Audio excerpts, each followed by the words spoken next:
So what is the web? Maybe we should start with what the web is not, particularly because people often mistake the web for internet. So the web is not internet. Internet is a set of standards and technologies that enable us to connect computers with each other and connect networks.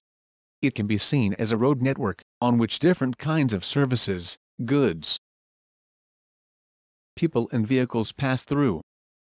On that road network, since there are different kinds of goods, on the internet, there will be different kinds of applications. The web is one of the applications that is going to pass through that network. But there are others, like emails, telephoning, with internet is a third example. So be sure to differentiate that framework of connected networks, that is internet, and one of the applications, on top of that framework, that is the web. But the web in itself was first developed as an application designed to share information. That was at the end of the 80s, beginning of the 90s at CERN. The idea is to link documents to be able to access those documents, even if they're not stored on the same computer. At first, it was for scientists, and then it quickly became accessible to the public. And the web became the World Wide Web. The web in itself is a bit ambiguous because it is both the standards that enable to create that object and the object emerging from it, the World Wide Web we all use every day. The web has two sides from the beginning. There's a documentary side that will enable us to link documents stored on several computers. But there is also the idea that several people will contribute to several documents on several servers, so there is a documentary side and a social side from the start because it allows certain interactions between contributors. So at first, the web was accessible in writing mode, but few used that possibility. Most of the first web servers were accessed in reading mode. After that, it was not before the mid-90s and the reopening of the web in writing mode with wikis that everyone could enjoy the possibility of contributing. It is at that moment that the web became social, with all the social applications we know today on the web. Social networks have many different forms.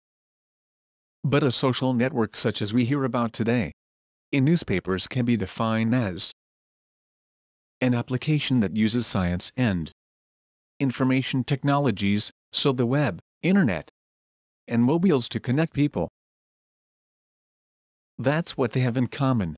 Then all these applications differ from one another in the way they are used. For example, it can be linking resumes together, like LinkedIn, or exchanging more or less serious messages, like Facebook. They will vary because of the type of links in the network. For example, is it a friends network? Is it a professional network? Is the network based on common interests? They will also differ with regards to the means of access. Is it accessed through the web or is it accessed with a mobile, for example? They will differ with regards to the contents that is shared. For example, is it a video sharing network? Is it a short message sharing network? All those aspects will differentiate the various social networks applications. Let's talk about a slightly more specific notion called social media. In other words, if that social network enables to produce and exchange contents, YouTube is a social media, for example. We can also distinguish explicit social networks, which means networks that actually tells about the different kinds of links that people have with each other, actively report those links. When I'm on LinkedIn, for example, I will report the links I have with another person. Then there are implicit social networks, because they are weighed up according to their users' activity. In science, we have social applications, such as ResearchGate that allows scientists to post and preserve their bibliography, all the articles they write.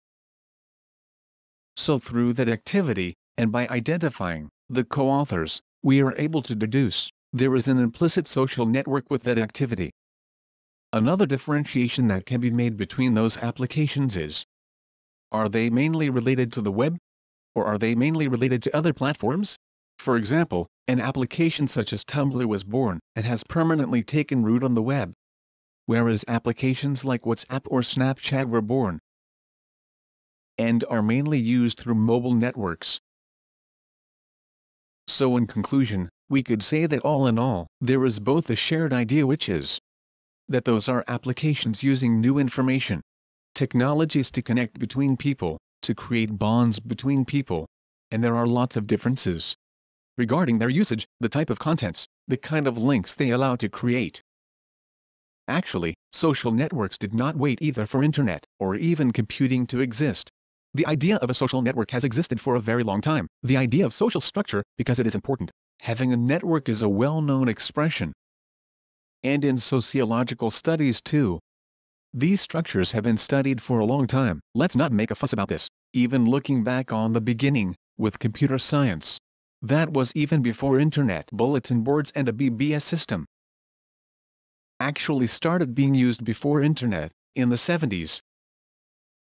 Then there are applications like Usenet or news groups which will await internet's complete deployment to be used either.